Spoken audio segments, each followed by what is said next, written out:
SOP 100, jadi nanti Dokter Buana ada sedikit mau jelasin tentang produknya, terus biasa dilanjutin nanti sama Q&A. Jadi kalau yang punya pertanyaan nanti boleh ditanyain langsung ke Dokter Buana, saya yang bacain nanti. Oke, langsung aja kalau gitu. Sebentar. Oke, ini dia. Suara saya jelas ya Pak Angga? Jelas dok. Ya. Oke.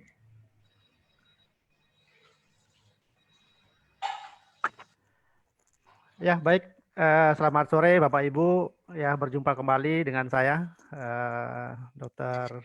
Ngurah Buana. Dia sehari-hari dipanggil Dr. Buana. Saya dari Bali ya. Mungkin bagi Bapak Ibu yang baru pertama kali ikut acara ini, salam kenal ya. Semoga kita sehat selalu ya. Nah, hari ini kita akan berbicara tentang sel terapi ya, with SOP 100 plus, di mana produk ini sudah ya banyak memberikan bantuan ya, banyak memberikan perbaikan kepada masyarakat atau teman-teman kita yang berada di sekeliling kita ya.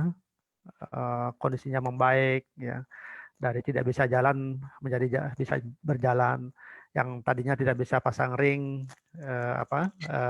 yang tadinya harus pasang ring sekarang tidak usah pasang ring ya. Ya, banyak sekali lah manfaat yang bisa didapat oleh masyarakat ya. Oke, untuk lebih jelasnya bagaimana tentang sel terapi tersebut ya, hubungannya dengan SOP nanti saya akan bahas ya. Next Pak Angga.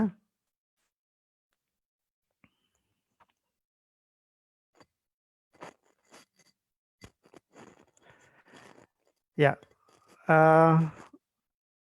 Bapak Ibu, ini 10 penyakit yang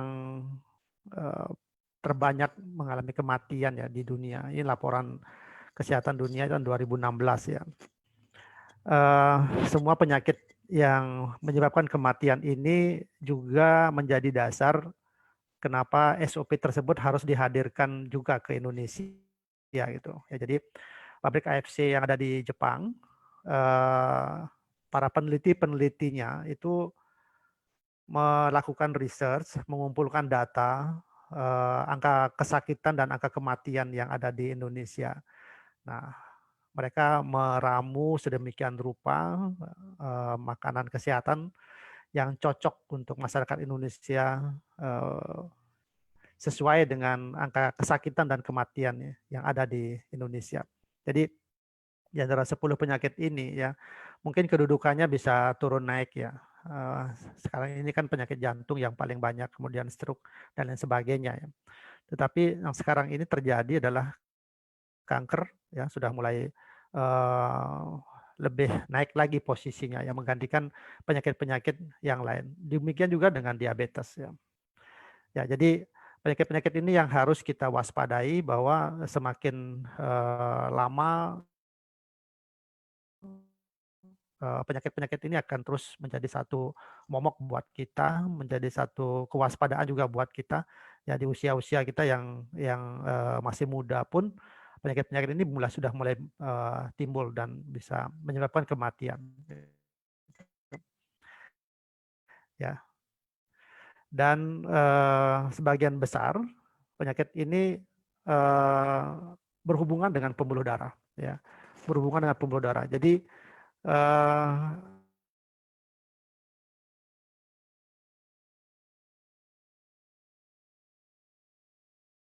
adanya kerusakan yang ada dalam pembuluh darah itulah yang bisa membuat organ yang difungsi ya, seperti itu. Ya, next Pak Angga.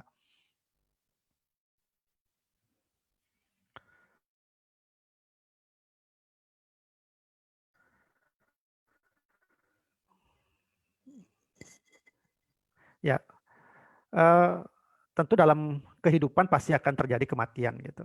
Ya, kenapa kita bisa meninggal ya? Kenapa kita bisa meninggal? Ya, next.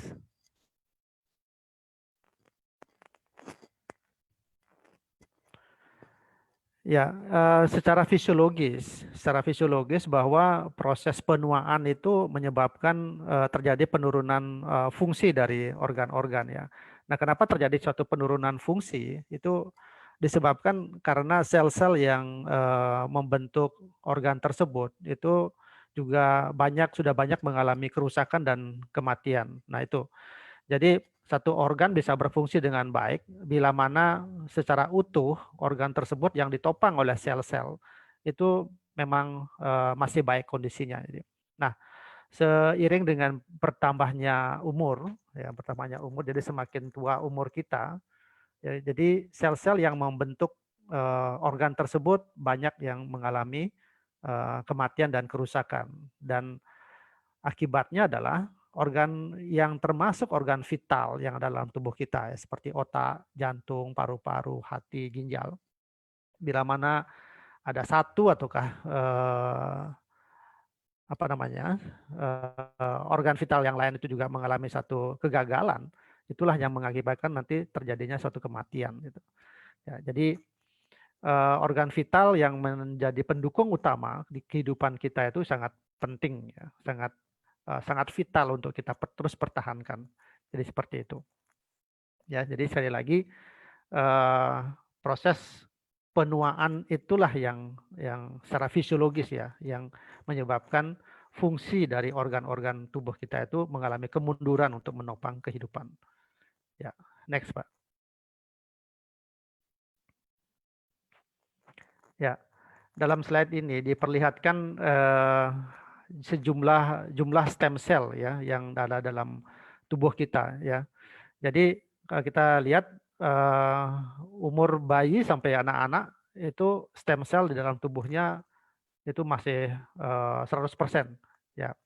Nah, di atas 18 tahun ya stem cell-nya itu sudah mengalami kemunduran jumlahnya ya sampai pada akhirnya umur 60 tahun ke atas hanya tersisa 5% saja. Nah, inilah yang mengakibatkan kenapa kemampuan stem cell untuk menggantikan sel-sel yang mati dan yang rusak dalam organ tersebut mengalami penurunan. Jadi karena jumlah ataukah aktivitas dari stem cell itu pun sudah mengalami kemunduran. Jadi itulah kenapa diibaratkan jadi semakin umur kita bertambah tua, kemampuan kita untuk mempertahankan fungsi dari organ-organ tubuh kita itu semakin melemah gitu. Ya. Sekali lagi terapi sel ini sangat berhubungan nanti dengan adanya stem cell di dalam tubuh kita, baik dari sisi jumlah maupun dari sisi fungsinya itu. Ya. Next, Pak.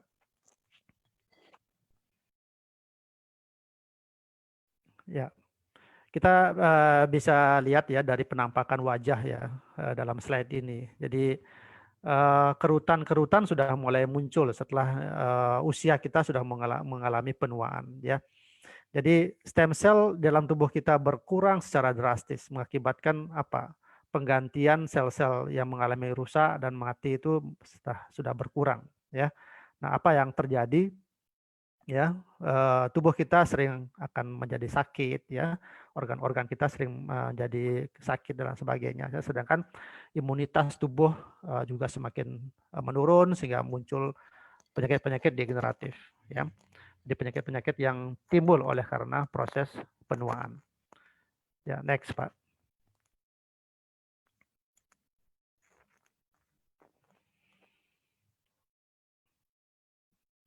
Ya, Bapak Ibu, tubuh kita atau organ-organ yang dibentuk oleh sel-sel kita itu setiap harinya mengalami proses kematian ya, proses pergantian. Jadi setiap hari itu ada miliaran sel, ada sekitar 400 miliar sel yang mengalami kematian dan penggantian. Itulah secara alaminya. Nah, kalau tadi saya katakan anak-anak atau bayi yang masih bayi, umurnya yang masih muda, itu memiliki stem cell yang masih 100%, artinya apa? Kalau 400 miliar yang mengalami kerusakan dan kematian, 400 miliar juga yang akan tergantikan.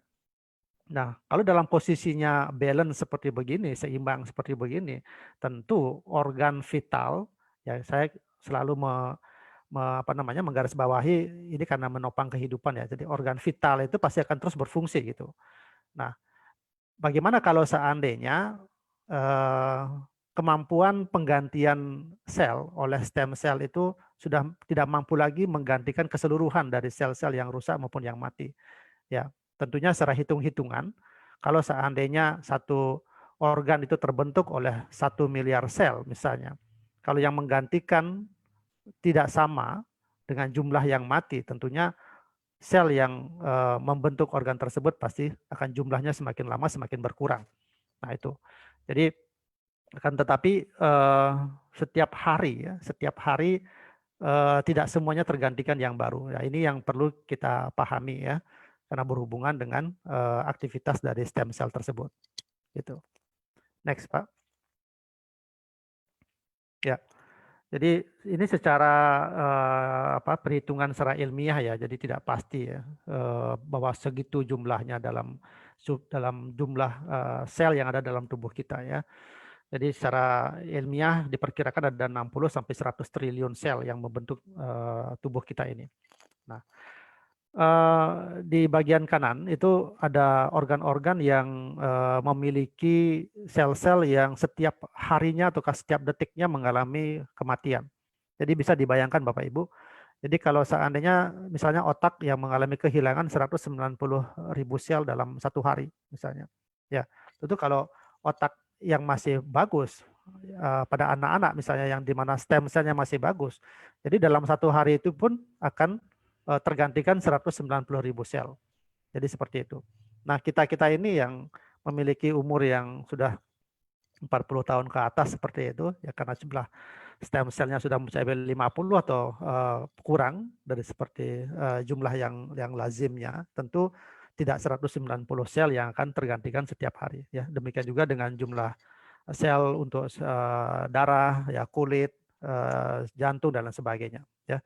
Jadi ini ilustrasi ya, supaya kita mendapatkan gambaran bagaimana proses tubuh kita ya, kenapa misalnya kita mengalami luka di kulit, kenapa tiba-tiba di sekian hari penyembuhan, oh kulitnya menjadi sempurna kembali. Ya, jadi pada anak-anak biasanya terjadi luka pada kulitnya, penyembuhannya pasti lebih sempurna ketimbang usia-usia yang sudah tua. Itulah perbedaan yang bisa terjadi kalau seandainya mengalami satu proses kerusakan di dalam tubuh kita. Ya. Next.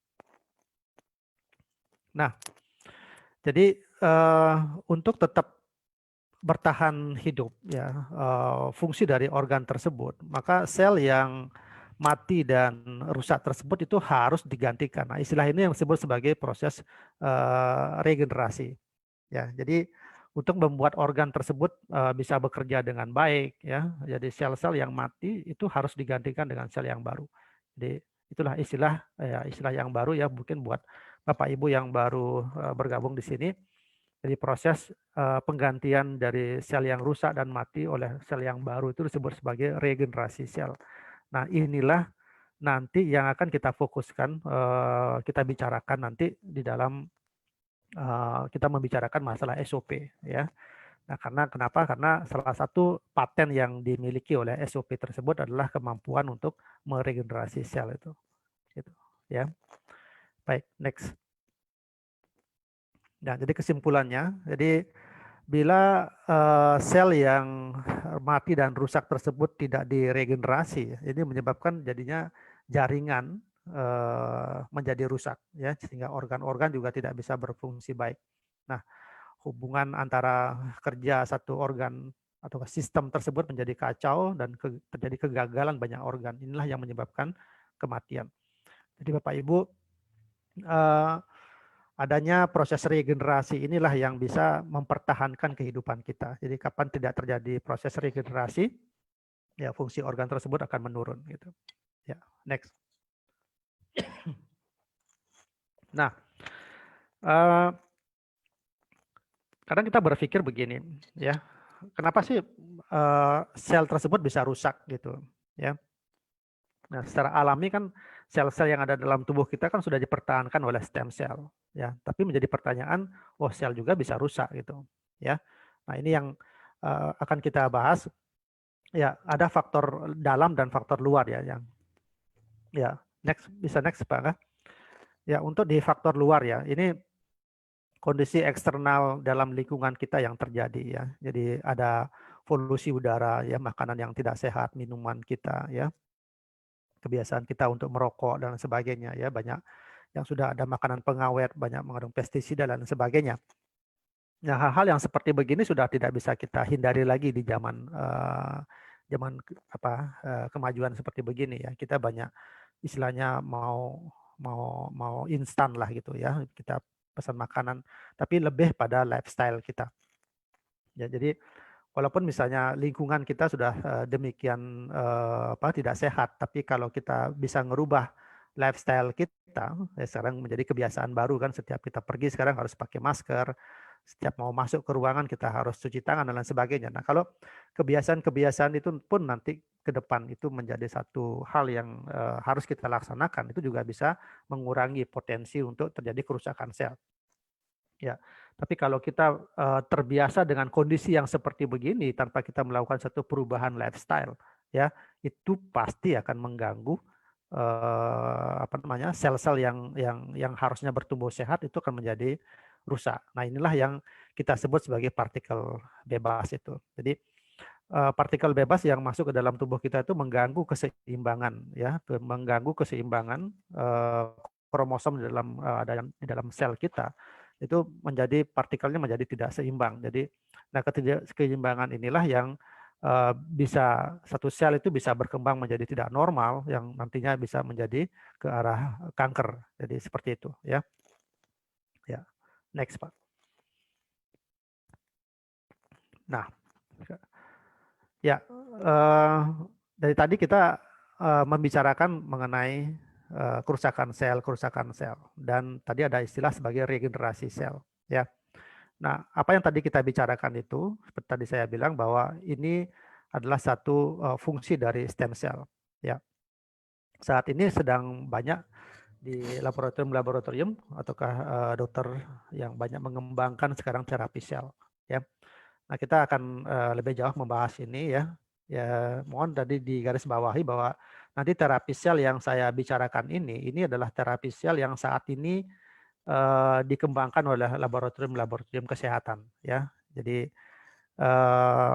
banyak di antara kita nanti yang menemukan informasi ataukah berita di media sosial ataukah di media-media yang lain. Satu daerah atau satu laboratorium sudah mengembangkan satu terapi sel ya untuk penyembuhan suatu proses penyakit gitu ya. Ya, next Pak. Ya, ini adalah gambaran stem cell yang ada di dalam sebuah mikroskop ya. Ya, jadi digambarkan seperti begini. Jadi, nah stem cell ini ya next Pak. Jadi apa namanya oleh Dr. Kaplan ya. Itu merupakan sel penyembuh yang ada di seluruh tubuh kita ya. Bapak Ibu, stem cell itu ada di semua tubuh kita. Jadi bukan hanya di sumsum tulang, bukan hanya di plasenta ya yang kita kenal seperti itu. Malah sekarang ditemukan stem cell yang terbanyak itu malah ada di di susunan lemak yang ada di bawah kulit kita. Ya, beberapa bulan yang lalu saya pernah ikut seminar di Bandung. Dan ada sebuah laboratorium yang ada di Jakarta mengembangkan pengembangan stem cell ya oleh laboratorium tersebut mengambil stem cell yang ada di dalam lemak. Nah, itu satu perkembangan teknologi kedokteran yang sudah semakin maju juga di Indonesia ya. Nah, jadi sekali lagi stem cell tersebut adalah merupakan sel penyembuh yang ada di tubuh kita. Boleh dibilang mikro dokternya tubuh kita ya. Jadi ada dokter kecilnya di tubuh kita. Jadi kesembuhan tubuh kita sebenarnya boleh tubuh kita sendiri gitu. Ya, itu ada satu istilah seperti itu. Ya, next Pak. Nah, keistimewaan dari stem cell itu adalah seperti ini Bapak Ibu. Jadi Jadi stem cell itu memiliki kemampuan yang pertama adalah mengcopy dirinya sendiri Ya, jadi dia bisa membelah untuk menjadi dirinya sendiri yang nanti akan tetap mempertahankan fungsinya. Nah, yang satu lagi ini yang tidak dimiliki oleh sel-sel yang lain. Jadi dia bisa berdiferensiasi. Jadi dia bisa berubah bentuk menjadi sel yang akan dia gantikan nantinya gitu. Ya, ini satu contoh ya. Jadi misal di dalam tubuh kita ada kerusakan otak ya, sel-sel otak misalnya. Jadi sel otak yang mati itu mengirimkan pesan kepada stem cell. Jadi ya kata-kata message-nya misalnya stem cell tolong aku diperbaiki gitu. Nah, aku ini adanya di otak gitu. Nah, oleh stem cell itu direkam, kemudian mulailah dia beraktivasi untuk menggantikan sel-sel yang tersebut. Jadi dari satu stem cell itu akan membelah menjadi dua, ya. Belahan yang satu akan menjadi dirinya sendiri, dan belahan yang lainnya itu akan menjadi sel otak gitu. Ya, seperti tadi saya contohkan misalnya kerusakannya di otak. Nah, demikian juga kalau seandainya ada sel jantung yang rusak, ya, sel kulit yang rusak, ya, dan sel saraf yang rusak yang lainnya seperti begitu, itu semuanya akan mengirim pesan ke stem cell. Nah, stem cell inilah yang bisa mampu untuk merubah diri seperti itu. Ya, jadi kemampuan diferensiasi inilah yang spesifik untuk stem cell. Gitu. Ya. Jadi next, Pak. Nah, ini yang saya gambarkan tadi. Jadi stem cell itu bisa berkembang dewasa menjadi sel otot lurik ya, sel otot polos, sel jantung ya, sel saraf ya, dan lain sebagainya. Jadi seperti itu ya. Jadi ini kemampuan ini tidak dimiliki oleh sel-sel yang lain. Jadi kalau sel otot hanya bisa membelah menjadi sel otot. Jadi tidak bisa dia berubah menjadi sel otot jantung, ya. Tidak bisa berubah jadi saraf dan lain sebagainya gitu, ya. Kemampuan ini hanya dimiliki oleh stem cell. Seperti itu. Ya, next. Nah, apa yang menjadi kegunaan dari stem cell? Ya, tadi saya sudah gambarkan. Jadi kalau seandainya kita menginginkan adanya suatu terapi kelainan organ atau kerusakan dari organ, ini sekarang ini banyak dikembangkan mempergunakan terapi stem cell, ya. Ya, coba slide berikutnya, Pak. Nah, ini. Jadi kalau saya gambarkan begini. Misalnya ada satu orang memiliki sakit diabetes seperti itu ya. Jadi kencing manis. Nah, sekarang ini stem cell yang ada dalam pasien tersebut itu diambil. Ya, ini contoh saja misalnya tadi saya bilang ada sel lemak ya, ada sel lemak itu diambil, kemudian dilakukan proses di dalam sebuah laboratorium ya untuk menghasilkan berapa jumlah kebutuhan untuk terapi diabetes tersebut.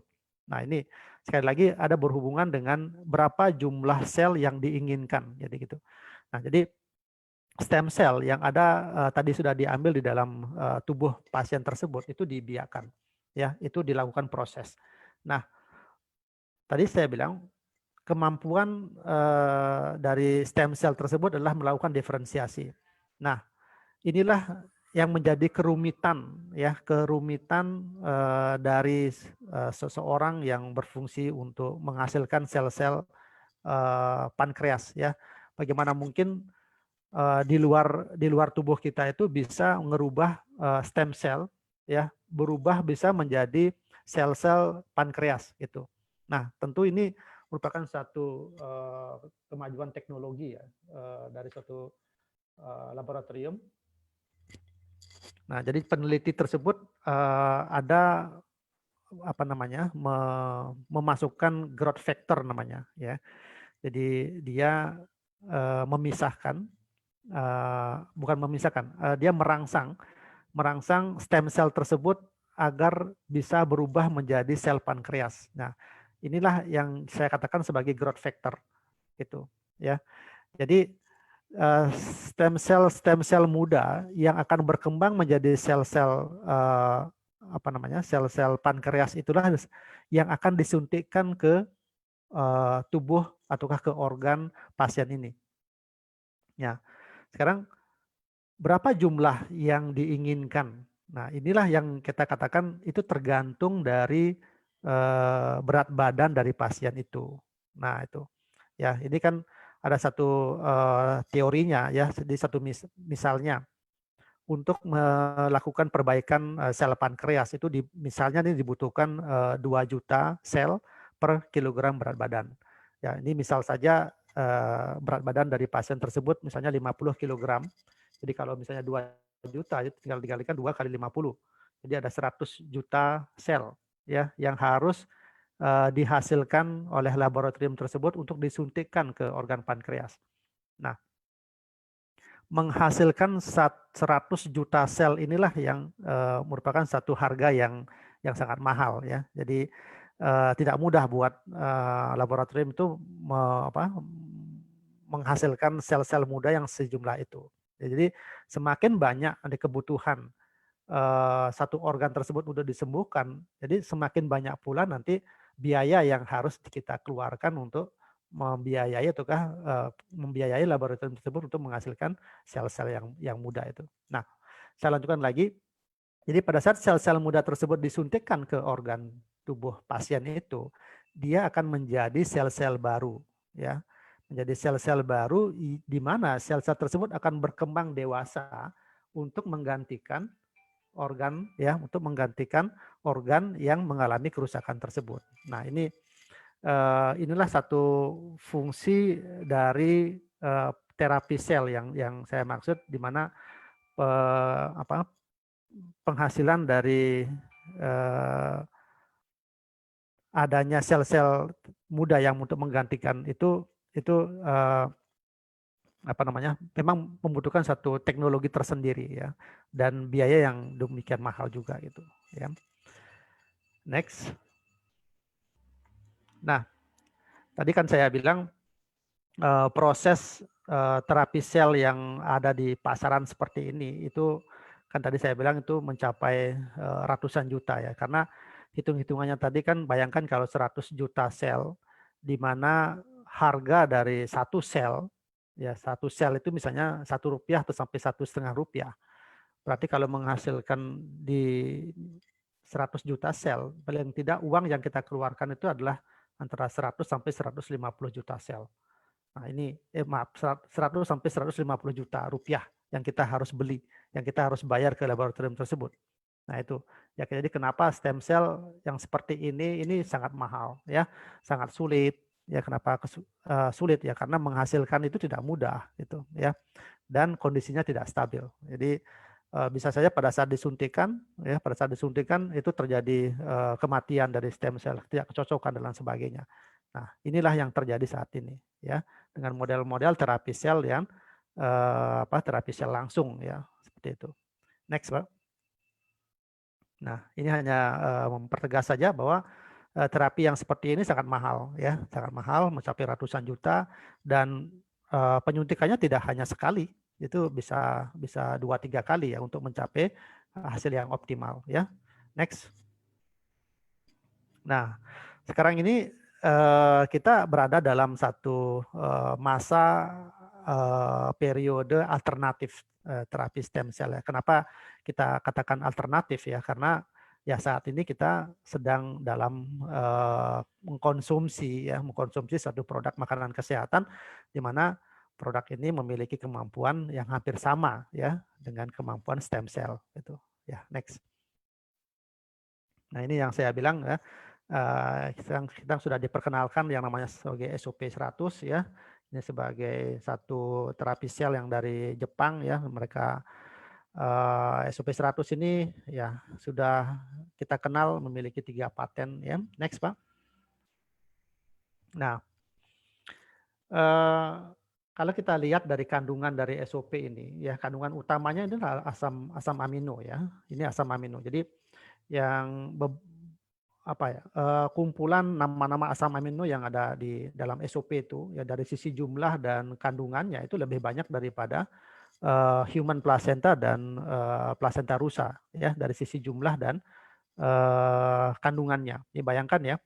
Jadi asam amino itu kan ada 2, asam amino esensial dan asam amino non esensial. Yang non esensial ini yang memang sudah ada di dalam tubuh kita. Yang esensial ini yang justru tidak bisa diproduksi oleh tubuh kita. Ini yang kedua asam amino inilah yang dimiliki oleh salmon ya. Ya, jadi kita cukup cukup berbahagia ya, cukup bangga juga saat ini kita sedang dalam posisi atau sedang dalam konsumsi makanan kesehatan yang sangat bagus ini. Next, Pak. Nah, saya sampaikan ya bagi Bapak Ibu yang sudah sering mengenal ini, tentu paten-paten ini yang harus Bapak Ibu sampaikan ya kepada pasien ya, jadi kepada calon member dan sebagainya ya. Nah, kenapa saya sangat menekankan ini? Karena kita tidak boleh overclaim ya. Kita tidak boleh overclaim. Kita tidak hanya tidak boleh menjual testimoni ya. Jadi kita selalu menyampaikan kepada orang yang mau mengkonsumsi ataukah orang yang kita prospek, kita jual patennya ini. Ya, kalau kita ngomongin paten itu sudah melampaui, sudah berada pada posisi kemampuan tertinggi dari suatu produk. Jadi tidak bisa terbantahkan gitu, ya. Jadi sudah melalui satu uji-uji yang paling bawah sampai yang paling atas. Nah, kenapa kita harus menjual ini ya? Ya karena untuk menghasilkan paten ini tidak mudah, ya. Sebuah pabrik bisa mempatenkan suatu produknya itu pasti melalui satu ujian yang luar biasa dan membutuhkan waktu yang lama, ya. Ini kita sangat bersyukur sekali. Sekali lagi kita sangat bersyukur sekali kita dibawakan dari Jepang ke Indonesia dan mereka memang sangat concern untuk membantu kesehatan masyarakat Indonesia, ya. Nah, bagaimana mungkin dalam satu produk itu dengan harga yang boleh dibilang relatif murah ya, tetapi bisa memberikan satu dampak kesehatan yang luar biasa itu ya. Kita melihat, mendengar rasa syukurnya pasien yang tadinya berada dalam kondisi koma di rumah sakit ya, setelah mengkonsumsi ini dalam beberapa minggu, beberapa bulan tiba-tiba sadar kembali ya. Pasien yang tadinya tidak bisa berjalan kembali dan sebagainya. Jadi sekali lagi Bapak Ibu, ini paten-paten yang harus Bapak Ibu ketahui ya. Paten nomor 1 ya, memperbaiki, mengaktifkan kembali sel ya. Yang kedua ya bisa meningkatkan perbaikan sirkulasi darah ya.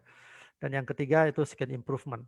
Jadi kalau saya selalu dalam satu penyakit-penyakit yang ke organik ya, ke satu organ, paten nomor 1 dan paten nomor 2 ini yang selalu saya sampaikan ya, bahwa saat terjadi pertumbuhan sel ya, perbaikan sel-sel untuk bertahan hidup ini juga membutuhkan aliran pembuluh darah yang bagus ya. Artinya apa?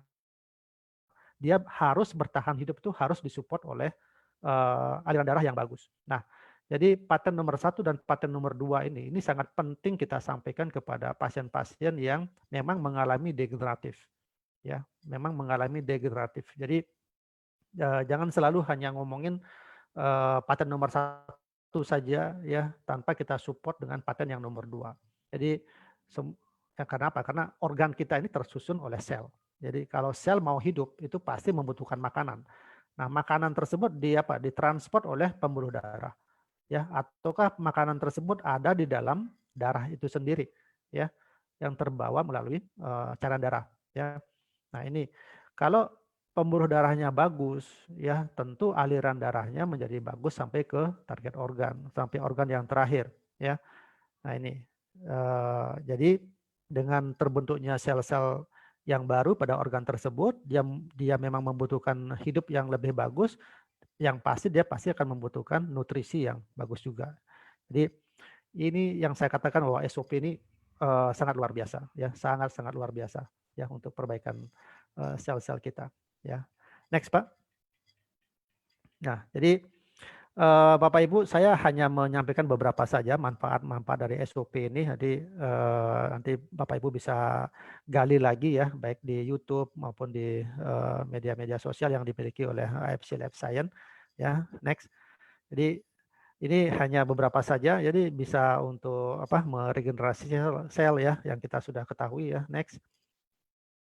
Ya, untuk pembuluh darah ya. Jadi sebagai anti hipertensi. Sekali lagi SOP ini bukan obat anti hipertensi ya. Jadi bukan seperti itu gambarannya. Bukan seperti itu penjelasan kita ya. Jadi ini selalu berhubungan dengan perbaikan sel ya. Jadi kita ketahui salah satu penyebab dari hipertensi itu adalah karena kekakuan pembuluh darah, ya penumpukan kolesterol, penumpukan trigliserid dan sebagainya yang mengakibatkan terjadi eh, pembuluh darah tersebut menjadi tidak menjadi bagus ya. Jadi kekakuan itu menyebabkan terjadi hipertensi dan sebagainya ya. Next Pak. Ya, ini contoh lagi ya di jantung ya. Jadi seperti tadi sel-sel jantung itu juga membutuhkan nutrisi. Jadi makanya kelancaran sirkulasi darah di mana dengan oksigen juga bagus. Jadi termasuk fungsi jantung juga akan menjadi bagus ya, menurunkan tekanan darah ya, mencegah penyakit jantung dan lain sebagainya ya. Baik, terus ya untuk sendi juga ya karena beberapa kandungan yang ada dalam SOP. Jadi kandungan utamanya itu memang asam amino, tetapi SOP ini juga ada kandungan-kandungan yang lain ya. Jadi ada sebagai pelumas ya, ada hyaluronic acid-nya itu dan kolagennya itu berfungsi untuk melenturkan ya. Dan dia juga mengunci air dalam persendian biar tidak terlalu banyak keluar sehingga persendiannya menjadi tetap bagus ya, licin sehingga pergerakan sendi tersebut jadinya semakin bagus lagi gitu ya. Next Pak. Nah ini untuk rahim juga ya, dia memperlambat proses menopause, mencegah kanker serviks ya, balance hormon ya. Jadi banyak ibu-ibu yang sudah mengalami kelainan-kelainan di organ rahim ini, di mana fungsinya untuk sebagai di hormonal ya itu juga semakin membaik ya. Jadi ibu-ibu yang mengalami proses menopause menjadi lebih baik ya, komplikasi yang terjadi sudah sangat minimal sekali dan lain sebagainya gitu ya. Next. Nah, Bapak Ibu ini yang saya katakan alternatif yang kita miliki sekarang ini ya dibandingkan dengan stem cell injeksi. Jadi tadi di slide yang sebelumnya itu ada menyuntikkan stem cell. Jadi istilahnya menyuntikkan stem cell dibandingkan dengan mengkonsumsi SOP 100. Jadi kalau kita bandingkan ya, kalau untuk menyuntikkan pastilah tenaga dokter yang harus ada ya. Tapi kalau meminum SOP ini tidak harus dokter yang meminumkan. Ya siapa saja bisa minum, siapa saja mampu mengkonsumsi ini gitu ya. Penyuntikan stem cell itu sangat sulit ya, sangat sulit. Itu membutuhkan keahlian. Ya kalau minum SOP ya sangat mudah ya. Tinggal disobek, dituangkan di dalam air ataukah ditaburkan di bawah lidah ya tinggal ya konsumsi, tinggal minum itu ya. Nah, injeksi stem cell sangat mahal ya. Seperti tadi ratusan juta ya. Tapi kalau SOP ini masih bisa terjangkau ya. Jadi pembeliannya tidak harus ratusan juta di awal gitu ya. Kemudian injeksi stem cell itu kurang aman ya, karena bisa menimbulkan risiko efek samping ya, ketidakcocokan ya, dan belum tentu efektif juga. Tapi kalau SOP ini relatif aman, tidak menimbulkan efek samping ya. Jadi banyak sekali para member yang menanyakan ke saya, dok, ada teman saya alergi sama ikan. Apakah SOP, bagaimana dengan SOP gitu? Ya, kalau saya mengatakan ini makanan kesehatan ya. Jadi karena SOP ini kan bukan dari dagingnya, bukan dari minyaknya yang diambil ya, tapi SOP ini kan dari selaput telurnya. Bukan telurnya juga yang diambil, tapi ini selaput telur, satu lapisan tipis yang ada dalam organnya salmon. Itu pun mengalami proses di industri pabrikannya tuh prosesnya sangat rumit juga ya. Jadi belum tentu juga orang yang sudah ada alergi dengan ikan itu kan juga alergi dengan SOP. Tapi ini kan kita harus coba ya, harus kita buktikan apakah memang benar tidak alergi ya. Mau tidak mau kita memang harus coba. Tapi ya kalau untuk mencoba pada pasien-pasien yang memiliki alergi atau yang memiliki sensitivitas yang tinggi itu saya menyarankannya dengan dosis yang rendah, dosis yang kecil ya.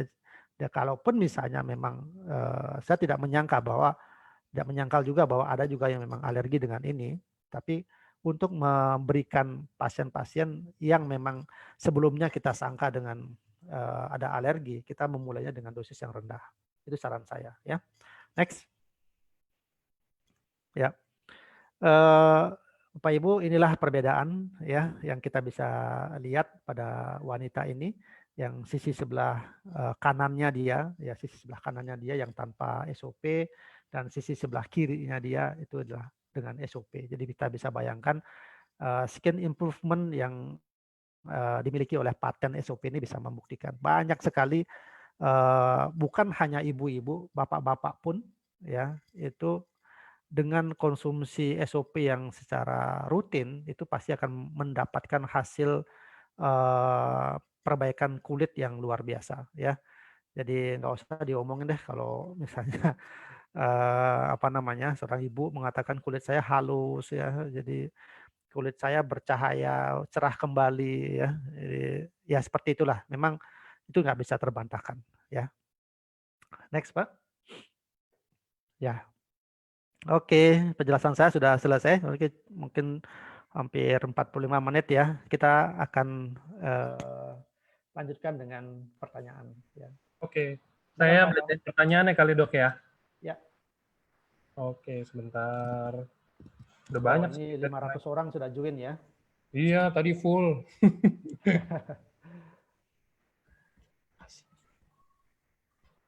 Jadi ini udah ada yang nanya dari pertama datang. Oke, mulai dok. Dok, dengan jantung bocor dok, bolehkah konsumsi SOP 100? Gimana penjelasannya secara kedokteran dok? Aman nggak? Ini banyak sekali yang menanyakan ya. Jantung bocor itu memang kelainan organ ya, kelainan organ. Jadi bisa memang dari sejak lahir sudah bisa mengalami hal yang seperti ini, ataukah ada penyakit jantung yang memang didapat gitu ya. Ya, tidak ada salahnya memang konsumsi SOP ya, tetapi SOP ini bukan untuk mengobati jantung yang bocor. Nah, itu yang perlu saya harus sampaikan ya. Kalau jantung bocor dari genetik, secara genetik itu memang harus dalam kurun waktu tertentu itu memang harus dilakukan konsultasi ke dokter bedah jantung ya. Apakah memang harus dilakukan pembedahan ataukah tidak. Tapi kalau pasien-pasien yang mengalami jantung bocor itu akibat dari satu kebiasaan hidupnya, misalnya oleh karena hipertensi mengakibatkan jantungnya membesar ya, sehingga katupnya menjadi tidak bagus lagi, itu juga mengalami kebocoran ya. Mungkin istilah kebocoran ini adalah satu kelainan fungsi ya, yang seharusnya jantung itu dipompakan bagus ke dalam paru-paru, kemudian ataukah ke dalam seluruh tubuh itu tidak mengalami fungsi yang membaik lagi. Nah, disinilah SOP itu sebenarnya peranannya bukan pada jantungnya, tetapi bagaimana dia memperbaiki sirkulasi yang ada di dalam pembuluh darah tersebut itu ya. Jadi sekali lagi tidak ada salahnya ya, tidak ada salahnya mengkonsumsi ini, tapi bukan untuk mengobati penyakit jantung bocornya ya itu. Ya. Oke, nextnya kalau sakit makula dok, minum SOP 100 bisa membaik nggak? Ya, ini kan kelainan kulit ya. Jadi eh, kita punya patennya untuk skin improvement-nya ya. Jadi disilakan aja ya, tidak ada salahnya. Ya kalau memang mau tambahkan dengan ursikusi ya, karena di sana juga ada paten juga untuk kulit ya. Ya. Oke, dok ini ada yang nanya, kenapa sih kalau habis minum SOP, kalau bangun tidur pagi itu batuk apa jadi berdahak gitu batuknya, padahal sebelum minum setiap paginya itu mungkin biasa aja, saya. Eh, ya masing-masing orang tentu memiliki reaksi yang berbeda pada tubuhnya ya. Jadi sekali lagi karena apa ya? Ya respon yang dihasilkan pada seseorang yang meminum SOP ini berbagai macam ya. Yang kita ya boleh dibilang itu merupakan satu detox ya, boleh dibilang seperti detox gitu. Saya menganggap begitu. Detox itu muncul sebagai respon tubuh mengatakan bahwa organ organ paru-parumu aku bersihin loh gitu. Jadi jadi semacam semacam memberikan sinyal saja gitu ya, semacam sinyal saja. Karena begini, SOP ini kan makanan kesehatan. Jadi tidak mengakibatkan orang tersebut sakit gitu sebenarnya. Ya. Oke. Tetapi kadang ada kondisi pasien tersebut memang harus merasakan rasa nyeri, rasa tidak nyaman pada tubuhnya. Nah, inilah yang saya anggap itu merupakan satu sinyal di dalam tubuh bahwa proses regenerasi itu muncul pada daerah itu. Nah, ini yang saya selalu bagi para member yang menanyakan ini, dok, kenapa kaki saya tiba-tiba kram, rasa sakit, di pundak saya tiba-tiba ketarik misalnya. Saya sakit kepala saya kok tambah berat jadinya, sebelumnya nggak pernah sakit kepala dan lain sebagainya. Semua kondisi-kondisi tersebut dibilang setelah saya minum SOP kok jadi begini, setelah saya minum SOP kok jadi begini gitu. Nah, makanya saya bilang kalau kondisi itu memang berat sekali, ya memang berat sekali, rasa nyerinya memang berat, itu boleh ditambahkan dengan anti nyeri ya. Kemudian SOP-nya diturunin dosisnya atau mungkin bahkan di stop dulu dosisnya ya. Oke. Nanti setelah itu kita coba mulai dengan dosis yang kecil ya, agar respon tubuhnya itu bisa apa namanya, bisa sedikit demi sedikit akan beradaptasi gitu. Ya, itu aja saran saya Pak Angga. Oke. Ya. Oke, nextnya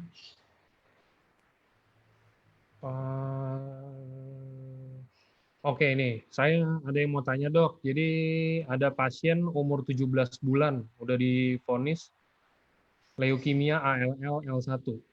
Orang tuanya galau mau kasih SOP atau cukusi yang dikasih ke anak. Mengingat dokter yang menanganinya tidak menyarankan konsumsi SOP. Anak ini lagi menjalani kemo kelima hari ini, udah nggak tahu berapa lama, kemungkinan 2 tahun ke depan katanya untuk kemonya itu. Jadi kira-kira tetap dikasihnya itu SOP atau UTSU atau gimana dok? Ya, ini satu apa ya, satu pertentangan yang sulit untuk kita apa ya, mungkin satu sisi dokter yang menangani memberikan satu apa warning, jangan jangan ini jangan itu ya.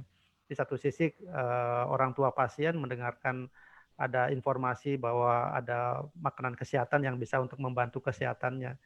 Kalau saya berpikir begini Pak, eh, sekali lagi ini bukan obat ya, ini bukan suplemen, tapi ini berupa makanan kesehatan saja, berupa makanan kesehatan saja.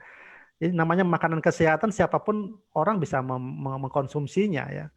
Jadi kalau kita terlalu ketakutannya bahwa ini akan menyebabkan begini begitu, ya ya saya mengatakan ya silakan lah gitu. Tapi kalau saya tidak ada salahnya ya kita memberikan ini kepada anak itu ya. Tapi SOP bukan untuk menyembuhkan ya, bukan untuk menyembuhkan, itu kan karena kanker ya.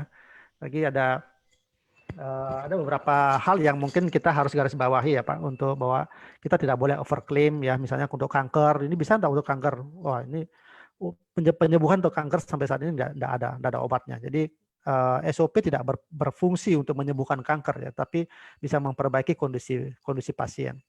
Kemudian apa namanya, untuk kelainan genetik itu juga tidak bisa kita overclaim ya, kelainan genetik, tapi bisa diperbaiki akibat dari kelainan genetiknya ya. Apa namanya lagi itu, misalnya kelainan organik ya, itu juga pasti tidak akan bisa diperbaiki oleh SOP. Nah, kondisi-kondisi yang seperti ini jangan kita mengoverclaim ya, jangan kita mengatakan bahwa semua penyakit tidak bisa disembuhkan, bisa diinikan oleh SOP, bukan. Hati-hati sekali ya.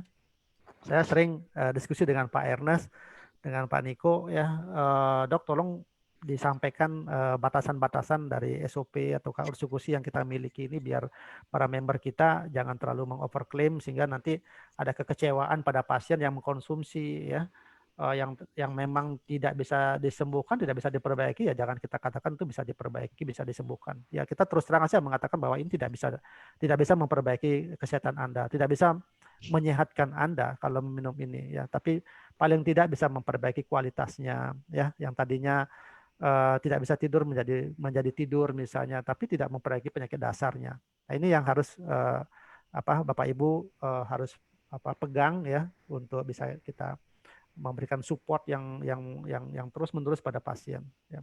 Nah, kembali lagi ke pasien yang leukemia tersebut, saya mengembalikan kepada orang tua pasien ya. Silakan saja ikuti sarannya dari dokter, silakan ya, tapi kalau saya tidak ada salahnya untuk memberikan ini kepada putranya ya. Oke. Mungkin ini bisa ngejawab juga, ini ada yang nanya, saya konsumsi SOP kurang lebih 1 minggu, rasanya jadi ngantuk, padahal di siang hari aja ngantuk. Itu normal kan? Mungkin Ya, ya, mirip-mirip komen tadi tuh. ya betul. Jadi itu hanya respon tubuh aja, ya. Oke. Nextnya, kalau untuk penyakit keterbelakangan mental, dok, SOP bisa untuk bantuin gitu nggak? Untuk kan kalau ini kalau keterbelakangan mental ada sarafnya yang rusak atau gimana gitu. Ya, kalau untuk yang seperti ini mungkin tidak, ya. Itu kan karena apa ya? Ya, ada banyak, ada satu hal yang serius yang terjadi di sana, ya. Jadi bukan karena apa ketergantungan mentalnya tuh, apa keterbelakangan mentalnya tuh bukan oleh karena kerusakan organnya gitu ya. Tapi sekali lagi tidak ada salahnya kita memberikan SOP, ya. Tidak ada salahnya kita memberikan SOP, ya.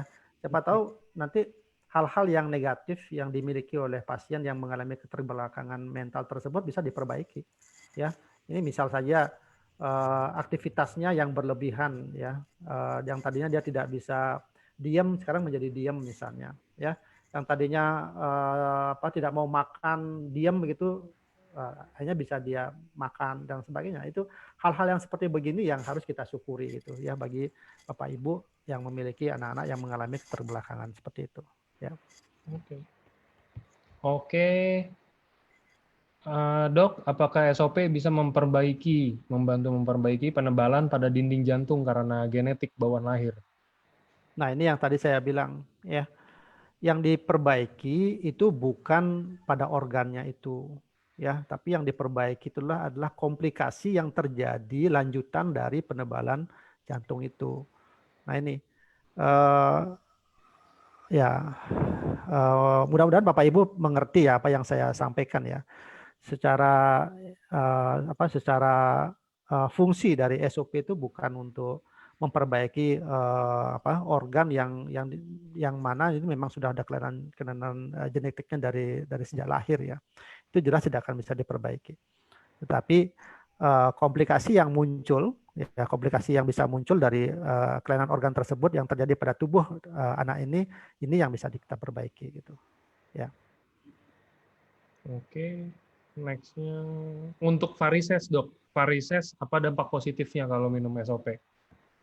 Ya, kita tahu varises itu kan terjadi kekakuan dari pembuluh darah. Nah, ini kalau saya sih memang menganjurkan SOP dengan ursikusi, ya. SOP-nya itu untuk perbaikan sel-sel pembuluh darahnya. Memang dia juga akan menekan komplikasi yang muncul akibat dari kekakuan itu. Ya, siapa tahu memang juga ada kekentalan darah akibat dari hiperkolesterol, trigliserid misalnya. Itu bisa juga diperbaiki. Nah, ursikusi peranannya di sini adalah karena di sana ada fucoidan, ya. Jadi fucoidan itu juga sebagai anti platelet, ya, jadi anti pembekuan, ya. Nah, ini bagus sekali, ya, perpaduan antara SOP dengan ursikusi pada pasien varises. Ya, banyak dari para pasien yang mengkonsumsi ini memberikan kesaksian yang membaik, ya. Oke. Oke. Kalau baru sembuh dari sakit tifus, untuk pemulihan boleh konsumsi SOP nggak, dok? Untuk usia 63 tahun. Oh, silakan aja, tak jadi masalah, Pak. Kalau untuk keratosis pilaris, cukup SOP atau harus kombinasi SOP dan UTSU, dok? Keratosis Pilaris. pilaris, ya. Kan di kulit, ya. Kalau saya sih ya begini, ya, maksudnya mungkin kalau istilah-istilah penyakit seperti itu bisa Bapak Ibu cari dulu di Google gitu, ya. Ini istilahnya di mana sih gitu, ya. Misalnya kalau dia masalahnya ada di kulit gitu. Ya, ini kelainannya kulit ini di bagian apanya gitu, ya. Nah, pada saat kita mengetahui itu, kita hubungkan nih dengan patennya dari produk ini, ya. Kalau dia sudah ada berhubungan dengan kulit, ya, itu kalau saya sih mengatakan bahwa kalau ada skin improvement gitu, seperti begitu misalnya, ya, kesempatan untuk perbaikan itu pasti juga ada gitu, ya. Kemudian di ursikusi juga ada uji klinis untuk kulit, ya. Nah, makanya kalau ya berhubungan dengan begini, ya lebih bagus kita kasih kombinasi antara SOP sama sama Utsukushi gitu. Ya. Oke, ini ada yang ini kan bahan-bahan dasarnya SOP itu kan dari ikan salmon dok, dari salmon ovari peptide-nya ya. Gimana kalau SOP itu dikasih ke orang yang punya reaksi hypersensitivitas pada yang kalau mereka konsumsi hewan laut, itu ada nyambung, ada koneksi nggak dok? Nah ini seperti tadi saya bilang ya, untuk membuktikan bahwa pasien tersebut ada mengalami alergi juga pada salmon, ya mau tidak mau memang kita harus konsumsi. Ya, kita harus konsumsi, tapi cara konsumsinya mungkin kita memulainya dengan dosis yang kecil. Jadi supaya kalau misalnya nanti kita berikan satu saset misalnya, itu akan memberikan respon yang besar nanti pada pasien itu kan bisa mengakibatkan nanti ada shock ya. Kalau memang dia alergi sama itu, kalau alerginya cepat itu bisa mengakibatkan shock anafilaktik nanti. Nah, kondisi ini kan kita tidak mau gitu ya. Jadi saran saya bagi pasien-pasien yang memiliki sensitivitas yang tinggi terhadap ikan laut atau seafood itu, kalau ini kan juga namanya SOP juga terbuat dari salmon, ya hati-hatinya ada di situ pada saat pemberiannya. Itu Pak. Oke, Ya. kalau untuk tiroid dok, kira-kira minumnya SOP atau UTSU atau kombinasi, dan mungkin kalau ini bisa dikasih tahu berapa banyaknya per harinya. Ya, tiroid ini apa dulu? Ya, apa gangguan hormonalnya atau pembesaran tiroidnya, kan saya nggak bisa memberikan advice ya. Ya, kalau bertanyanya mungkin yang lebih jelas ya Bapak Ibu ya, biar kami bisa memberikan memberikan jawaban yang tepat ya. Kalau nanti misalnya ini bisa di Japri aja, ya nanti saya akan bantu. Oke. Nah, ini ada yang jelas nih, sama kayaknya nih. Dia kanker tiroid. Kanker tiroid Ya, itu berarti samalah pertanyaannya kayak tadi, dia ya. konsumsi yang mana gitu. Kanker jelas nggak bisa ya. Kalau Hmm. kanker saya bilang tidak bisa mengobati kanker ya. Itu kalau ya, tapi sekali lagi kondisi-kondisi yang diakibatkan oleh kankernya itu yang bisa dibantu ya. Contoh misal kalau setiap kanker itu pasti akan mengalami kerusakan sel-sel darah ya. Misalnya oleh karena kemoterapinya ataukah oleh karena memang kankernya sendiri gitu ya. Nah, itu kemampuan SOP-nya di situ untuk menghasilkan sel-sel baru, sel-sel darah baru, nah di situ yang diperbaiki gitu. Ya, contohnya seperti itulah ya. Oke, kalau untuk sinus dok, gimana dok? SOP, UTSU atau Ya, ini makanya kombinasi? ini sinus ini kan banyak banyak penyakit Pak, enggak. Jadi ada sinusitis oleh karena alergi ya, karena sinusitis oleh karena infeksi ya, itu kan pasti beda-beda ya kita punya ini ya. Jadi kalau untuk yang Bapak ya atau Bapak Ibu yang menanyakan masalah ini nanti bisa di Japri ya, biar lebih detail saya bisa memberikan jalan keluarnya gitu ya. Di akhir sesi mungkin nanti bisa di-share Pak Angga nanti nomor saya ya, nanti biar Ya, dok. Bapak Ibu bisa menjapri ya. Oke. Ada yang nanya dok, kenapa harus ditaruh di bawah lidah? Disarankannya. Bagaimana prosesnya di dalam tubuh? Lebih efektif mana? Ditaruh di bawah lidah atau disuntik melalui infus? Ya, saya jawab yang terakhir dulu ya. Suntik melalui infus itu tidak boleh. Ya, suntik melalui infus itu tidak boleh. Ya, karena ini bukan bahan yang steril ya, bukan bahan yang memang diperuntukkan untuk IV line ya, intravenous line ya. Jadi itu tolong hati-hati ya. Tapi diberikan melalui sonde boleh nggak? Boleh ya. Artinya yang langsung ke lambung itu memang di situ ya. Tapi banyak juga teman-teman yang mendapatkan tambahan ilmu, oh ini di bawah lidah bisa nih gitu. Ya karena memakai pengalaman ada pasien dengan hipertensi misalnya diberikan obat di bawah lidah ya. Nah, kenapa di bawah lidah? Ya itu karena pembuluh darah, sel saraf di sana banyak ya. Jadi cepat memang terserap di sana. Itu ya, silakan aja sesuai dengan kenyamanan dari Bapak Ibu, yang mana saja boleh ya. Jangan dipaksakan ini harus di bawah lidah ya. Sudah anak-anak tidak bisa mengkonsumsinya di bawah lidah, dipaksakan di bawah lidah, akhirnya anak tersebut jadinya nggak mau gitu kan. Ya, kemudian orang tua misalnya yang nggak suka di bawah lidah gitu, akhirnya terbatuk-batuk dan lain sebagainya, ya jadinya terbuang produknya, produk mahal kan, ya kasihan juga gitu ya. Kalau saya menganjurkannya diminum seperti kita minum air yang biasa lah ya. Itu hal yang lazim yang sudah kita lakukan ya. Waktu pagi ya sebaiknya memang perut dalam keadaan kosong ya. Campurkan ya 50 sampai 100 ml air ya. Campurkan, diaduk.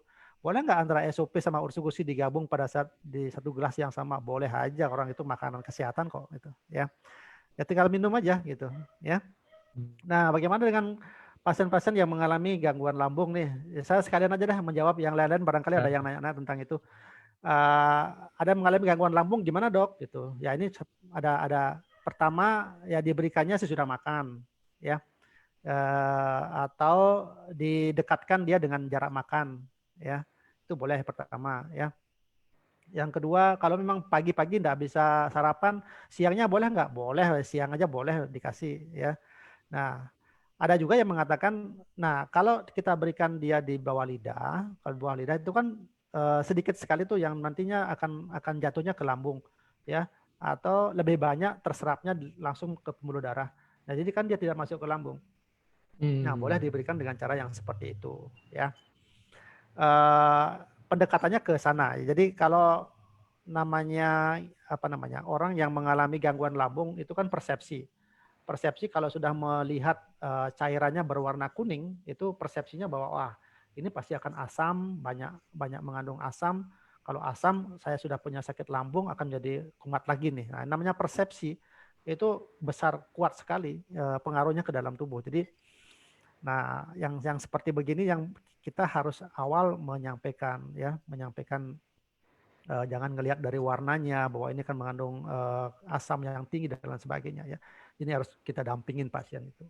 Oke. Itu Pak. Siap. Oke, next ini gimana kalau untuk orang yang mengalami penurunan fungsi ginjal dan ada riwayat hipertensi dan katanya ada kista di ginjalnya, Dok? Itu SOP atau UTSU atau SOP? Ya, berapa hari yang lalu dokter Luigi ya sempat juga menyampaikan tentang penyakit ginjal ya, salah satunya tentang kista ginjal ya. Kalau kista ginjal itu memang satu gangguan terbentuknya cairan ya, kantong-kantong cairan yang ada di dalam ginjal itu sendiri, dan sehingga mengganggu fungsinya ya. Ini kalau kondisi seperti ini memang jelas tidak bisa tidak bisa memperbaiki kista ginjalnya ya, tetapi sel-sel yang rusak akibat dari kista ginjal itu yang bisa diregenerasi ya. Jadi sisa ginjal yang masih bagus itulah yang dipertahankan, paling tidak dipertahankan fungsinya ya, dipertahankan fungsinya sehingga filtrasi ginjal tersebut masih tetap bagus ya.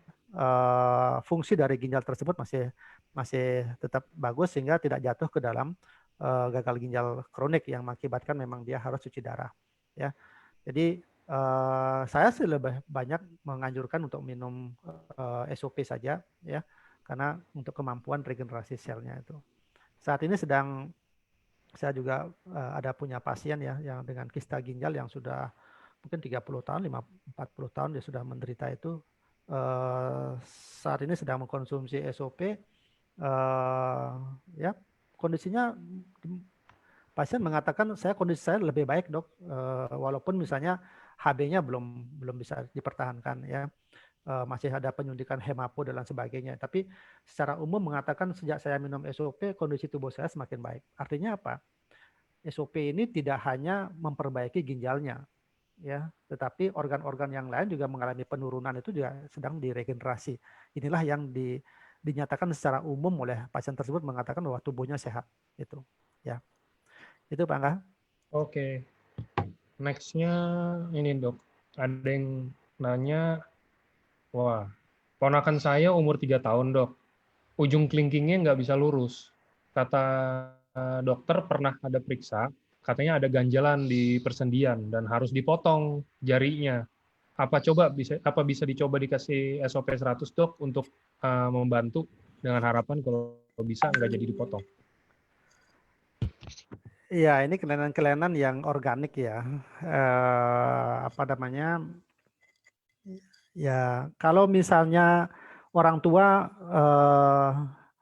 tidak menghendaki anaknya dioperasi seperti itu, misal, ya nggak ada salahnya kita melakukan upaya, ya tentunya apa yang bisa diperbaiki dengan SOP ini, ya saya katakan ya jaringan-jaringan yang mengalami masalah di kelingking itu yang mungkin diperbaiki ya, mudah-mudahan saja ada kemujizatan gitu terhadap kelingkingnya ini yang tadinya tidak bisa lurus, bisa bengkoknya bisa berkurang misalnya seperti itu.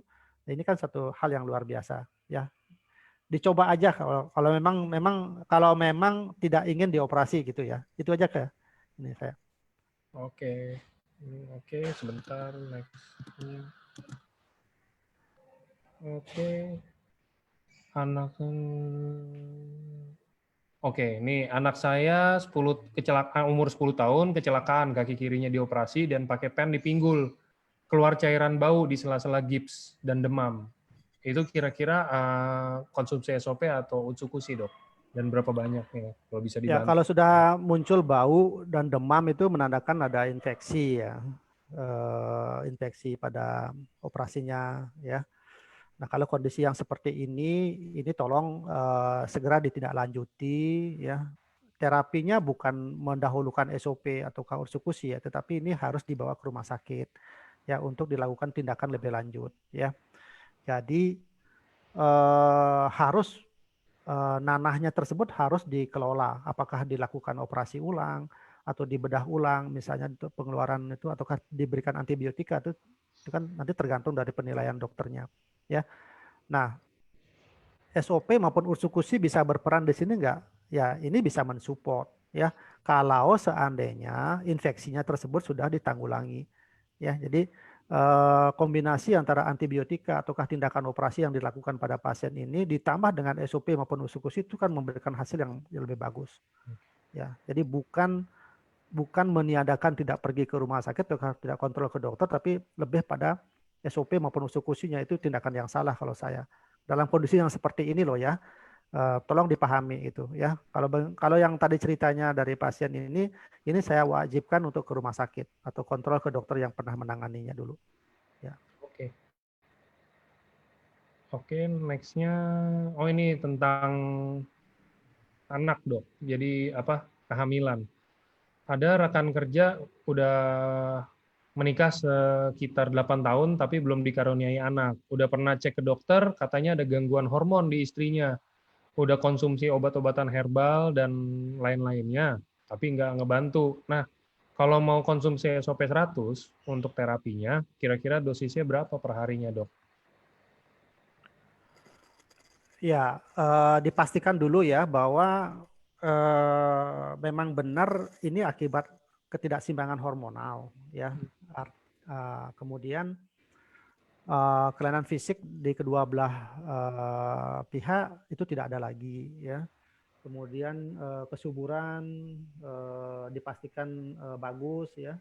Kemudian waktu kumpulnya juga sesuai gitu ya. Artinya pasangan tersebut melakukan hubungan pas pada saat istrinya pas masa subur gitu ya.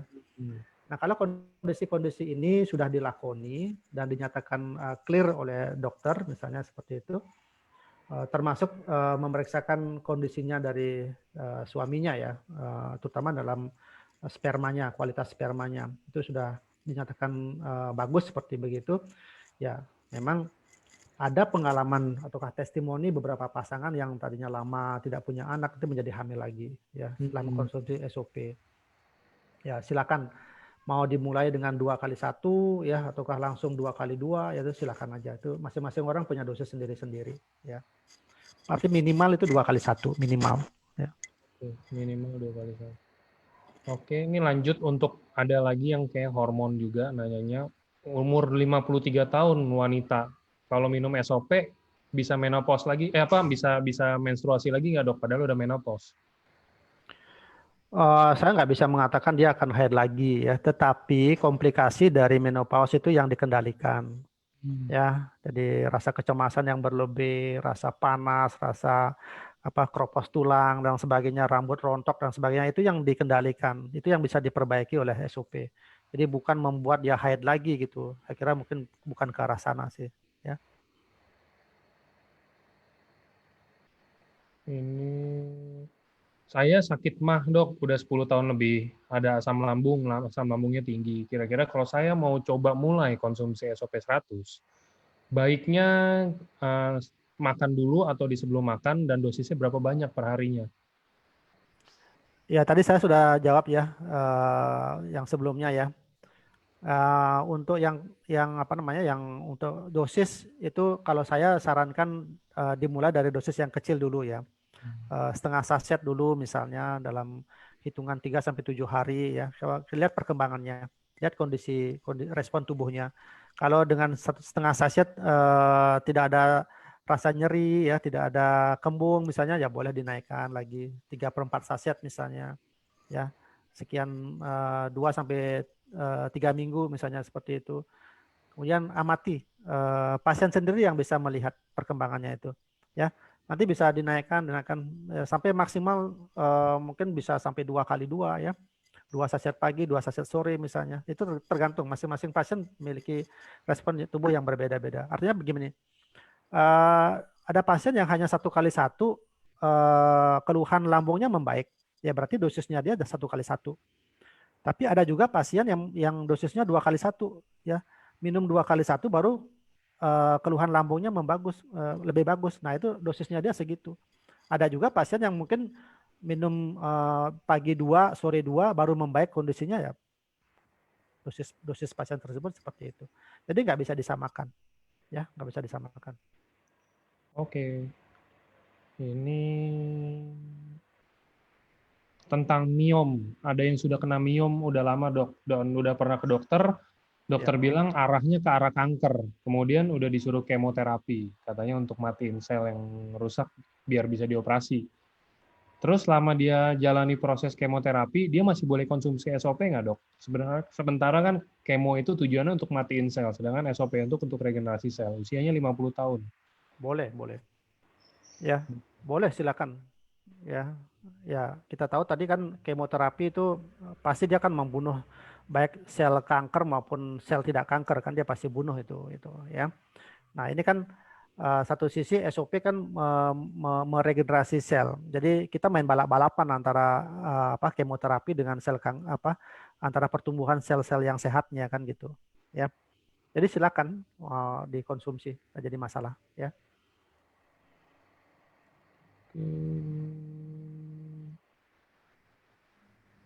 Oke, nextnya. Untuk anak yang kepalanya membesar akibat ada cairan, apakah bisa dibantu dengan SOP? Dia Kalau dibantu boleh ya bisa, tapi menyembuhkan tidak. Nah itu ya. Kalau hidrosepalus ya oleh penumpukan cairan itu kan biasanya karena kelainan genetik ya, kelainan bawaan, bukan genetik ya, kelainan bawaan.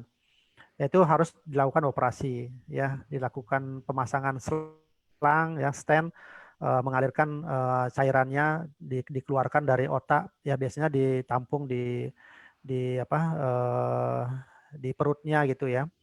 Nah, itu terapi yang selama ini dijalankan.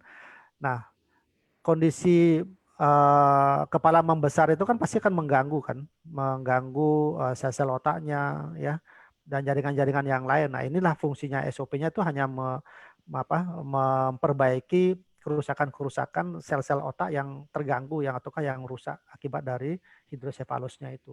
Tapi bukan untuk mengobati hidrosefalus itu ya. kalau untuk keropos tulang dok, kira-kira bisa membantu nggak kan regenerasi sel untuk sel Ya, tulang juga? tadi saya bilang di sana di slide yang tadinya kan manfaat dari SOP itu bisa untuk kelainan di persendian tulang ya. Jadi itu ada karena kandungan dari SOP kan ada hyaluronic acid ya, ada kolagennya di situ. Itu sangat bagus untuk ini ya. untuk perbaikan fungsi tulangnya. Nah, untuk regenerasi selnya kan pasti patennya kan ada di sana juga, ya. Itu bagus sekali untuk osteoporosis, ya. Oke, ini kalau untuk pasca melahirkan, habis pasca operasi melahirkan, kira-kira konsumsi SOP-nya gimana tuh dok? Untuk biar kondisinya lebih membaik, perlu pemulihan habis operasi. Ya kan proses melahirkan kan proses yang normal, jadi bukan sakit sebenarnya, ya. Kalau mau dikonsumsi ya minimal mungkin kalau karena habis operasi kan minimal 2 kali 1 ya, itu silakan. Ya pasti kondisinya pasti akan membaik ya, apalagi banyak darah yang keluar akibat dari operasi tersebut ya, pasti prosesnya akan lebih cepat membaik ya.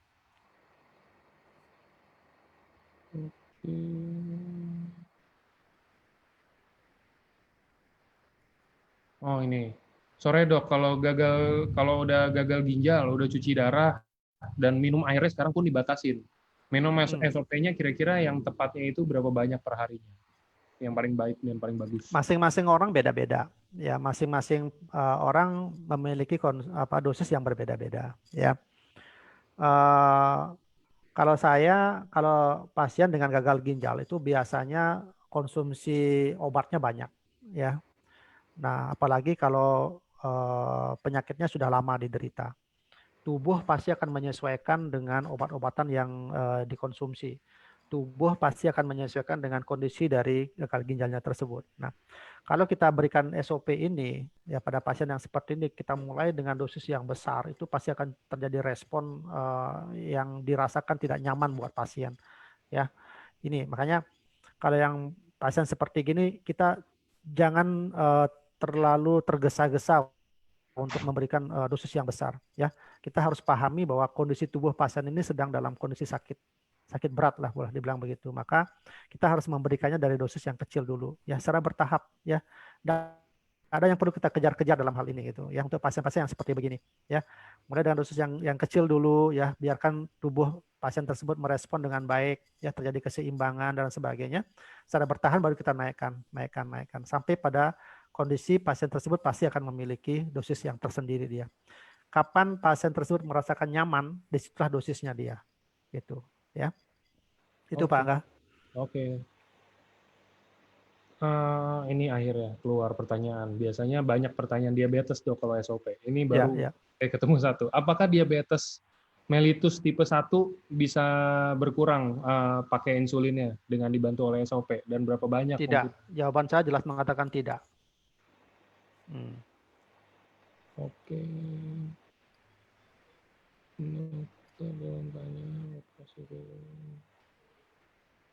Dok mau tanya kalau misalkan buat ada yang varikokel, apakah minum SOP bisa membantu? Tidak.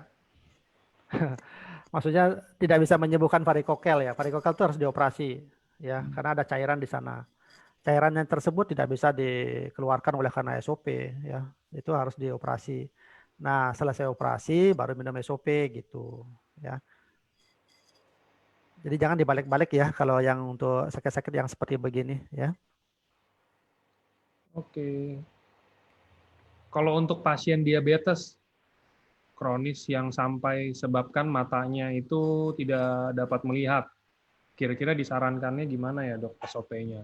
SOP atau UTSU Ya, atau ini bagus sekali pertanyaannya. Uh, Diabetes itu ada komplikasi ya, ada komplikasi mikro dan komplikasi makro ya. Jadi komplikasi mikro itu ke pembuluh-pembuluh darah, ke pembuluh saraf yang kecil-kecil seperti itu ya. Kalau sudah sampai ke mata berarti komplikasinya sudah ke mata ya. Apa namanya? Sudah mengalami katarak dan sebagainya ya. Nah, kalau untuk yang seperti begini itu saran saya sih dikombinasi antara SOP dengan usukusi ya. Nah, kenapa harus dikombinasi? Karena apa namanya? Kataraknya itu harus dilakukan operasi dulu, ya. Kataraknya harus dilakukan operasi. Kemudian pengendalian dari peningkatan gula darahnya itu bisa diperbaiki dengan SOP-nya, ya. Masalah berhubungan dengan pembuluh darah itu bisa dibantu dengan ursikusinya gitu. Nah, itu makanya kombinasi antara SOP dengan usukusi ini ya bisa membantu. Tapi untuk pasien yang katarak seperti begini, itu pasien memang harus dilakukan operasi dulu ya agar fungsi penglihatannya bisa kembali normal ya. Untuk pengendalian gula darahnya dan pencegahan komplikasi yang lain bukan hanya ke mata tapi nanti bisa ke jantung, bisa menyebabkan serangan jantung, bisa ke ginjal, nanti bisa ke gagal ginjal, bisa ke otak, nanti menyebabkan stroke akibat dari diabetesnya ini. Ini yang harus kita cegah ya dengan mempergunakan SOP dan usukusi ini gitu. Oke dok, kalau Alzheimer dok bisa dibantu pakai SOP atau UTSU nggak? Ya itu memang patennya ya, memang patennya SOP ya, bukan usukusi ya, tapi ini patennya dari SOP karena Alzheimer itu kan memang terjadi kehilangan sel-sel saraf ya. Jadi itu memang fungsinya di sana ya. SOP aja. Oke dok. Ini ada pertanyaan umum yang mungkin harus diperjelas lagi biar ini, soalnya ini sering ditanya. Ada yang kanker serviks udah belasan tahun sudah kenanya, terus udah histerektomi juga, udah aman katanya. Terus kalau konsumsi SOP 100 lagi, dia bisa membangunkan lagi nggak dok sel kankernya? Ini pertanyaan yang sudah kita sempat klarifikasi ya, baik saya maupun Dr. Ligi ya, atau teman medical expert yang lain ya. SOP ini tidak membangkitkan sel yang tidak normal di dalam tubuh kita ya. Jadi itu kerjanya berbeda ya. Jadi kerjanya berbeda. Tubuh kita ini kan memiliki stem cell yang memiliki DNA yang khusus ya, memiliki DNA. Sedangkan kanker itu memiliki DNA tersendiri. Jadi bagaimana mungkin DNA yang berlainan itu akan bisa ditumbuhkan oleh DNA yang cocok dengan tubuh kita, yang cocok dengan sel yang normal di dalam tubuh kita. Ya, jadi sedangkan sel kanker tersebut tumbuhnya dari hasil memakan sel-sel normal yang ada di sekelilingnya. Nah, jadi itu. Jadi dia tidak ikut mendapatkan aliran nutrisi dari apa yang kita konsumsi, tapi dia memang mendapatkan makanan dari hasil merusak sel-sel yang ada di sekelilingnya. Itu. Sedangkan tubuh kita yang normal begini kan memang dapat asupan nutrisi dari makanan yang kita konsumsi gitu. Jadi tidak ada hubungannya, ya. Oke. Ini mungkin saya cariin 3 pertanyaan lagi dok ya. Ini soalnya kayaknya banyak banget dan ini juga kayak pertanyaannya semua Iya, mirip iya. soalnya. Oke, ini deh. Dok, untuk glukoma apa bisa terbantu dengan SOP 100? Glukoma harus dioperasi. Ya itu dulu ya. Glaukoma harus dioperasi karena itu pasti akan penurunan tekanan bola mata itu harus dilakukan pembukaan celah lah istilahnya begitu kan, itu kan karena tertutup ya. Itu harus dioperasi. Setelah operasi baru kita perbaiki dengan kita bisa support dengan SOP. Ya itu ya. Oke. Ini dok, kalau SOP gimana caranya bisa membantu hipertensi? Karena saya udah 2,5 bulan konsumsi SOP dan UTSU masing-masing 2 kali 1. Namun belum ada perubahan. Gimana saran dokter? Apa dosisnya mungkin harus ditambah atau gimana dok? Ya, saya harus menanyakan lebih jauh lagi. Nanti mungkin bisa japri ke saya ya, Pak, Bapak atau Ibu yang menanyakan ini ya. Ini perbaikan ini tidak hanya melulu tentang masalah dosis ya. Ya, tapi kita harus lihat dulu ke belakang. Ini sudah berapa lama penyakit ini yang diderita ya. Kemudian obat-obatan yang dikonsumsi selama ini bagaimana ya. Pernah nggak terjadi satu komplikasi yang muncul akibat dari ini dari hipertensi ini dan sebagainya ya. Nah, perbaikan dari SOP dan usukusi ini dari mana ya, ini dari perbaikan sel-selnya dia ya, dan melancarkan aliran darahnya akibat dari komplikasi pengentalan darah. Nah, itu kegunaan dari SOP maupun usukusinya ini ya. Nah, mengenai konsumsinya baru dua bulan ya Pak ya. Ya Dua ini setengah bulan. tentu belum sesuai dengan belum sesuai dengan apa namanya dari peneliti ya, bahwa optimalisasi hasil yang optimal didapatkan dari terapi ini adalah 6 bulan. Nah itu ya, jadi kalau saran saya pada pasien ini coba diperbaiki dosisnya dulu ya, SOP-nya dinaikkan ya 2x2, kemudian ursukusinya itu minimal ya, itu minimal.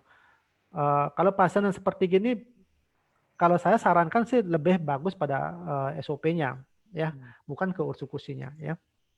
Nah, SOP-nya ini yang dimaksimalkan ya, bisa 2x2 atau bisa 3x2 ya. Nah, itu kemudian waktunya memang harus dilanjutkan ya. Jadi 2 bulan tidak cukup ya, tidak sesuai dengan yang diinginkan dari peneliti. Itu minimal optimalnya itu 6 bulan terapinya. Gitu. Oke dok, ini ada yang nanya, kalau untuk keputihan dok, kira-kira bisa nggak dibantu dengan SOP? Ya keputihan itu kan kalau bisa dibantu ya, tetapi terapi utamanya dia itu harus penyebab keputihan itu apa. Ya, apakah dia bakteri, apakah dia jamur dan sebagainya ya. Itu harus terapi utamanya harus di situ ya. Nah, sedangkan SOP maupun ursukusi ini bisa membantu mempercepat proses penyembuhannya ataukah kerusakan-kerusakan yang terjadi akibat dari gangguan keputihan itu ya. Jadi gitu. Oke. Ini masih banyak Pak Angga Ya pertanyaan-pertanyaan ini ya. enggak, nih saya tanya, udah rada ini kok, udah selesai dok. Oh gitu. Ini saya tanya, oke, untuk hernia dan hernia bisa dibantu dengan SOP atau UTSU ya dok? Hernia itu kelainan fisik ya, itu sebaiknya dilakukan operasi. Ya, itu dulu yang harus dilakukan ya. Kemudian setelah operasi ya baru harus bisa disupport dengan SOP ya untuk memperbaiki daerah yang dioperasinya ya, atau akibat dari hernianya itu. Ya, terapi utamanya adalah operasi kalau untuk hernia. Oke, kalau gitu udah sih dok kayaknya. Ini yang banyak pertanyaan tapi banyak yang double-double kayak sama-sama gitu. Ini kan udah terjawab sama dokter Buana ya. Jelasinnya kan maksudnya Ya. general juga gitu. Ya, Oke. silakan buat para Bapak Ibu ya, silakan japri ke nomor saya ya, ke 0821 4413 0101 ya. Oh, ya. 0821 4413 0101. Bisa di chat barangkali, mungkin silakan Pak Angga untuk bisa Berapa dok? ini. Nggak bisa ditulisin barangkali. 08. 0821 Oke. 4413 Oke. 0101. Oke, udah dok. Ya. Oke. Oke, thank you Terima dokter kasih Buana. Pak Angga, terima kasih Bapak Ibu ya. Mohon maaf Sehat. bila mana ada salah kata saya ya. Semoga sehat. Oke, thank you dok. Thank you semuanya. Sampai jumpa di hari Senin. Hari Senin harusnya sama Pak Niko. Ada home talk. So nanti ada training mungkin. Oke, thank you semua. Happy weekend.